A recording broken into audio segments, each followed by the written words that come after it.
यानंतर पुढची बातमी ती मुंबईत महायुतीच्या गोटातून महायुतीचा जागा वाटपाचा फॉर्म्युला काही ठरत नाहीये। मुंबई महानगरपालिकेसाठी महायुतीचं जागा वाटप लांबणीवरच पडताना दिसते। जागा वाटपाचा अंतिम फॉर्म्युला आता 2 दिवसांनंतर येऊ शकतो। मुख्यमंत्री देवेंद्र फडणवीस हे विदर्भ दौऱ्यासाठी नागपूरला रवाना झालेले आहेत। शनिवारी आणि रविवारी मुख्यमंत्री नागपूरमध्येच थांबणार आहेत आणि त्यामुळे आता अंतिम फॉर्म्युला हा 2 दिवसांनंतरच समोर येऊ शकतो। याबाबत अधिक माहिती घेऊया आमचे प्रतिनिधी विशाल पाटील यांच्याकडून। विशाल, काय अधिक माहिती?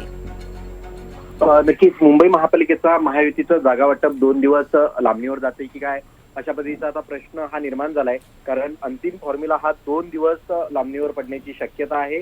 कारण मुख्यमंत्री देवेंद्र फडणवीस हे नागपूरसाठी रवाना झालेले आहेत। शनिवार आणि रविवार हे 2 दिवस मुख्यमंत्री नागपुरातच असणार आहेत। त्यामुळे अंतिम टप्प्यातील चर्चा 2 दिवस रेंगाळते की काय अशा पद्धतीचा प्रश्न निर्माण झालाय। आपल्याला माहिती आहे याआधी मुंबई महापालिकेच्या काही जागांवरनं महायुतीमध्ये रस्सीखेच जी आहे ही शिवसेना आणि भाजपमध्ये आहे।